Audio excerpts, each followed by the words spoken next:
Hi guys, my name is Rico Eichelberger. I just finished top 16 at YCS Niagara Falls 2024. I decided to play Snake Eye, Kashtira, Samina, Fiendsmith. A lot of engines.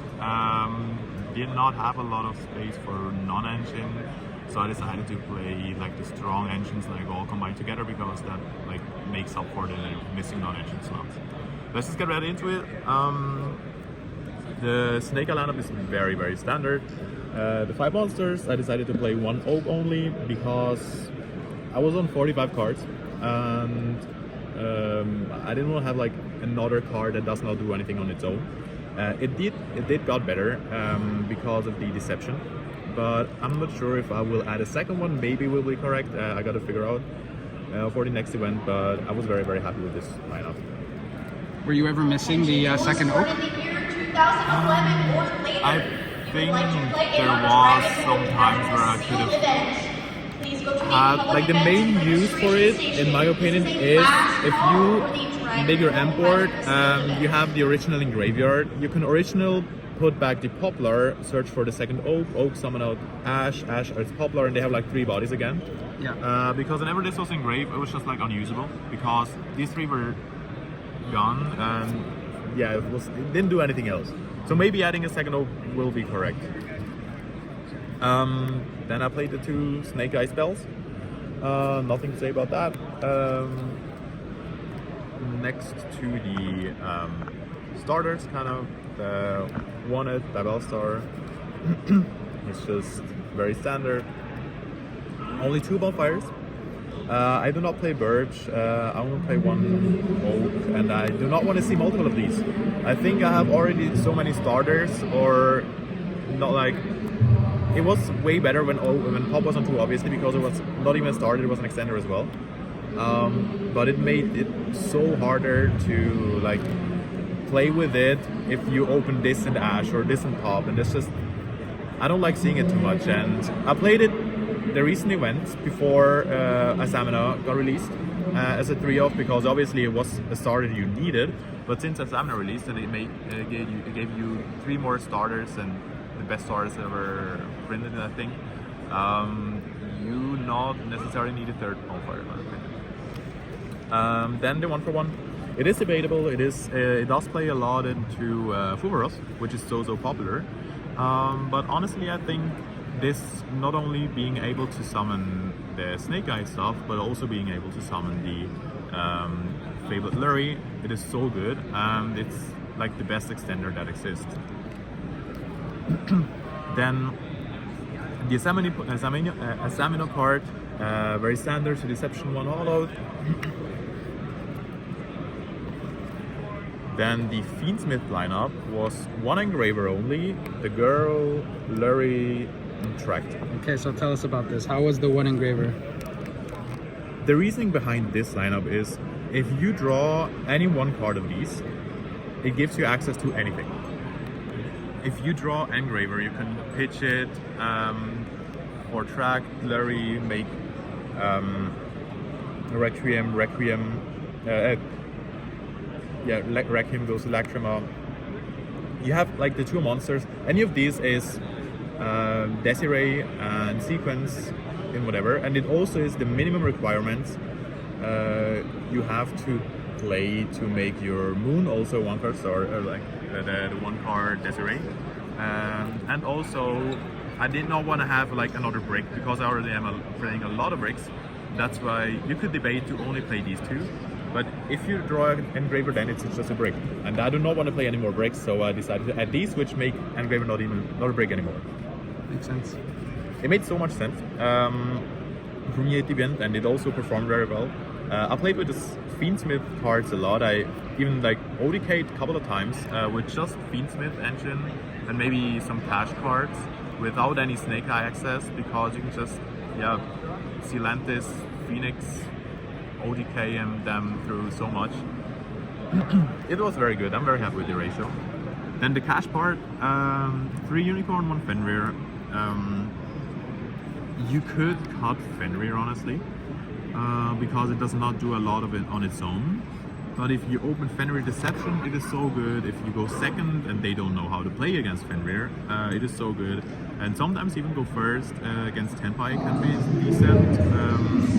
So I'm probably gonna keep this one.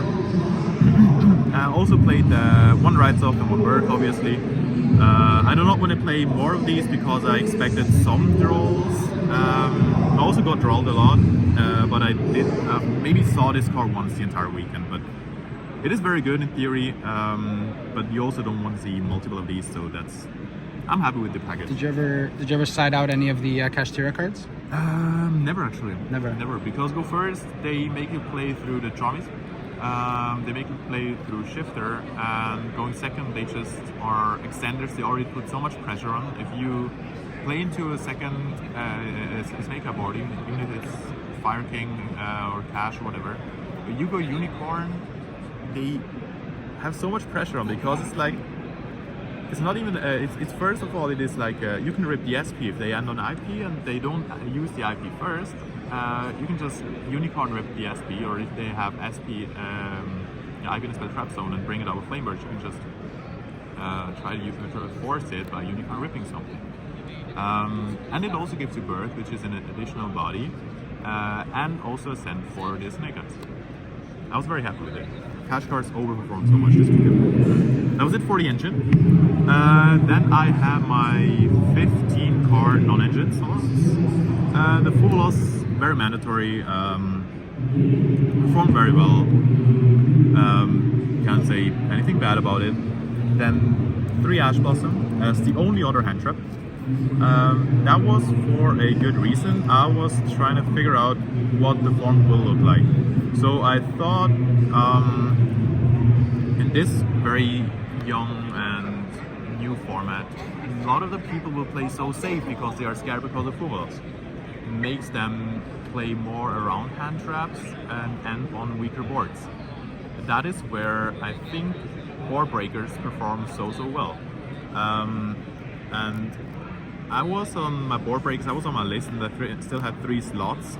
I wasn't sure what I want to play, so I decided to play Ash, because Ash is a decent interruption into, if you go second, it can get you, prevent them from getting the hollowed Samina. It is good against Tenpai, it is so good against Tenpai, actually. And if you go first, it can hit the Mulchamis. That's like the main reason I play this card, because it is the only hand trap with Gamma, of course. I also debated about Gamma, but I figured it wasn't worth it, playing other breaks. So I play this because it's the only hand trap that can stop the Fubaros, or Puruli, or whatever. Then for the breakers, triple Eclipse, triple Droplets, 2 talents and the Kolbai. Kolbai is probably my best card in the entire deck. It performed so well. It performed into Tenpai, performed into like every hand trap. The good thing, the bad thing about it is good for the opponents. It doesn't hit Imperm or the Dominus traps, which kind of sucks, but then you can just set it as an interruption. It's a very good interruption against all the decks that play the Dominus trap. The talents, just because I love the card. I'm playing very aggressively. I like to play aggressively, especially with Snake Eyes, because it is so pushy. This card helps you play aggressively more often, as well as prevents you from, it helps you if you get Fubaros, because a lot of the people don't drop Fubaros in draw phase or standby phase, because I also don't think it is correct. You may get punished by UL, but there was not a lot of UL here, or at least I didn't face a single one, and I didn't see a lot of ULs. So if you hold the Fubaros, especially if they know they play against Snake Eye, they will hold the Fubaros so they can get more draws. So they will activate it in the main phase, and you can just, at the end of your combo, talents, but it depends on your hand obviously, but at the end of the combo, talents rip the best card of their hand, know what they play, what you play against, know where to choose your interruptions. So it performed very well, and it also goes second. It is so good, I think. Then the Droplet, I barely drew it. The times I drew it, it was good, definitely good. Yeah, can't say too much about it. I sided it out a lot. There's also another cool interaction with this card. If the Templar player attacks you with a Chandra, they go damage type effect, you can chain the droplet, negate it, maybe negate even the Kashtira as well, so they even get the damage. And yeah, you negate what they just wanted and you just pretty much stop the ODK. I did not do that, did not get to do it, but it's just like another cool interaction with this card. This is very good, especially versus Fire King. You can, if they don't have the Omni, you can just Book of Eclipse, hit like Flamebird, Armada. They cannot use their Princess unless they have the Whale, but they cannot use like so many of their cards, and they do not get the Armada. They only have Princess, and it helps you play through so many boards. Also can help you if you get impermed or something on your own monsters, but you do not want to do that usually, but it is way better because you now have not only Witch that can send also a face-down monster, but you also have the Deception that can tribute the face-down monster. So if you have a monster set, it is not that. That was it, 45 cards main deck. We can go to the extra deck, I would say. Extra deck is very, very simple. I have Silantis Raging Phoenix, Princess Phoenix, Kida, IP, SP, and the Fiendsmith package. The little Fiendsmith package because you do not want to go Desiree, you do not want to go Caesar because I figured there will not be a lot of Nibiru this form because I expect a lot of Snake Eye player cutting the Fiendsmith cards so they are able for Impulse. Play Dominus Impulse because it is a very strong card, and therefore they don't play Nip because you don't want to Nip first and then Impulse because that kind of sucks. So you'd rather just not play Nip at all, and it also is not good against Tempai. That's why I did not respect it once, and I never saw it. It was definitely the right choice. The two Asamina fusions, and then the Underworld Goddess. This is a part of my not end board piece, but I decided to end on the IP SP. You saw me not playing the trap for the Silat Rabbit in the main deck. That's because I do not play this card. It is good against Mulchamis, yes, but I would rather end on IP for SP. Almost all the time when I play against Tempai, I rather end on IP SP or IP for SP rather than just a rabbit. Because it's better interruptions. You barely use the trap for as an interruption, and it's just another break added to your deck. So my end board was SP IP. You SP first, it plans you SP first, and then use IP with, you will always have a lot of monsters. Go Underworld Goddess, get rid of one of their monsters. Also works under the Tempai field spell, which is pretty cool. Then you can Goddess negate the Tempai field spell. So everything you have is alive again. And it also like prevents them from, prevents everything from summoning from the graveyard. You can also link off their Flamebird. If you go second, summon this, and then if he Flamebird wants to bring something back, you can negate it, and they most of the time have no fire left anymore. And it's also a very cool direction from Moon. Moon into Goddess, which Pack played at the last YCS in Cancun. Did Moon into Goddess ever come up? Never. Never? Never. Did the Goddess come up though? It did. Yeah. It did a lot actually, and it performed so well. Like I figured, because of you don't have, you're not having to end on the biggest import currently. You can just play with the Goddess and not go IP into SP. It is enough. Like at that point where you can resolve the IP in the opponent's turn, go Goddess, it is almost already over. The last card was just the Lerdos. Wanted to play it over the Fuko for one reason. If they shifter you, if Tempai shifters you, you want to go this.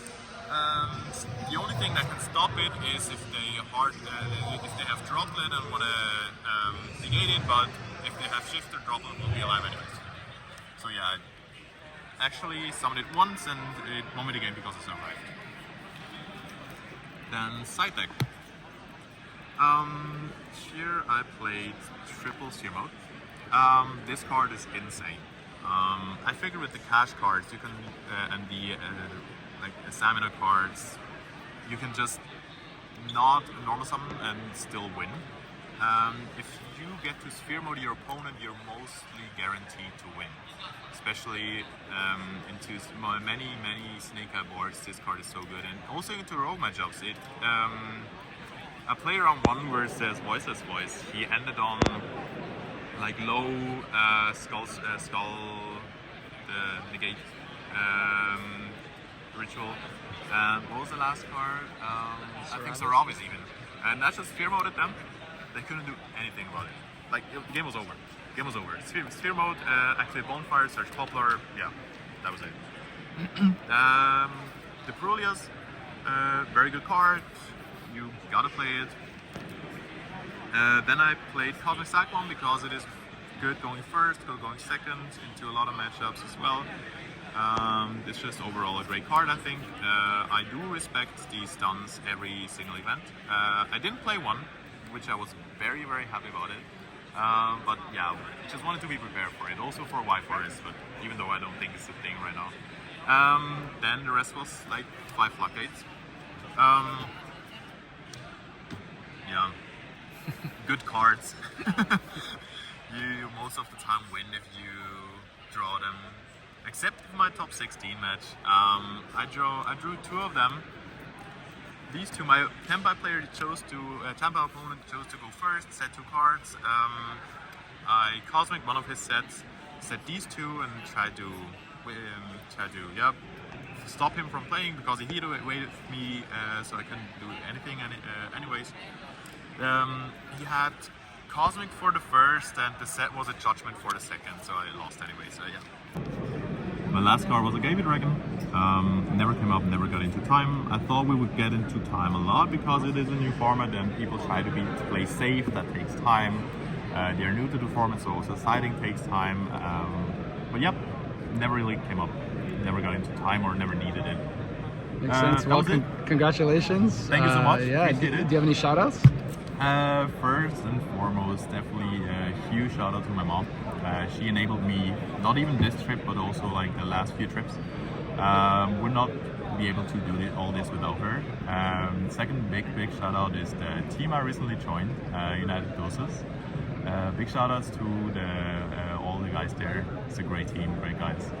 And yeah, definitely have a little shout out to Carlo. He lent me the Fenrir because I did not have it with me, only had the other Kash with me. Yeah, shout out to you for recording the profile. Thank you so much, Bobby. Thank you so much, and congratulations. Thank you very much.